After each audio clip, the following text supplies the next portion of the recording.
मैं जब इस ग्रंथ को पढ़ने बैठता हूँ तब मुझे कुरुक्षेत्र में खड़ी दोनों सेनाएं साक्षात दिखती हैं। दोनों सेनाओं के बीच एक रथ खड़ा दिखाई देता है। रथ के भीतर अर्जुन दोनों हाथ जोड़े और रथ के आगे घोड़ों की लगाम पकड़े भगवान श्री कृष्ण बैठे हैं। मुझे तो भगवान और अर्जुन की ओर देखकर प्रेम से रुलाया जाती है। कहानी शुरू करने से पहले हमारे चैनल कहानियाँ 7.4 को प्लीज सब्सक्राइब एंड लाइक अवश्य करें ताकि हमें मोटिवेशन मिलता रहे ताकि आप लोगों के लिए नया नया कहानी लाता रहूं। आइए कहानी शुरू करते हैं। चैतन्य महाप्रभु दक्षिण भारत की यात्रा करने निकले थे। भ्रमण के दौरान वह एक सरोवर के किनारे पहुंचे। सरोवर के किनारे एक ब्राह्मण बैठा हुआ था जो गीता का पाठ कर रहा था।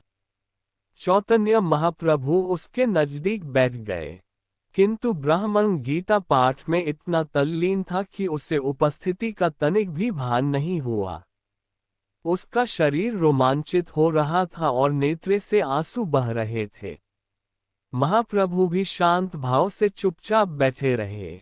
जब पाठ समाप्त हुआ तो महाप्रभु उससे बोले, ब्राह्मण देवता, लगता है कि आप संस्कृत नहीं जानते क्योंकि श्लोकों का उच्चारण शुद्ध नहीं हो रहा था, किंतु गीता का ऐसा कौन सा अर्थ आप समझते हैं कि जिससे आनंद में आप इतने भाव विभोर हो रहे थे। ब्राह्मण ने उन्हें दंडवत कर कहा, भगवान, मैं संस्कृत क्या जानूं और गीता के अर्थ का मुझे क्या पता। मैं जब इस ग्रंथ को पढ़ने बैठता हूं तब मुझे कुरुक्षेत्र में खड़ी दोनों सेनाएं साक्षात दिखती हैं। दोनों सेनाओं के बीच एक रथ खड़ा दिखाई देता है। रथ के भीतर अर्जुन दोनों हाथ जोड़े और रथ के आगे घोड़ों की लगाम पकड़े भगवान श्री कृष्ण बैठे हैं। मुझे तो भगवान और अर्जुन की ओर देखकर प्रेम से रुलाया जाती है। महाप्रभु ने ब्राह्मण को हृदय से लगा लिया कि तुम ही ने गीता का सच्चा अर्थ जाना है।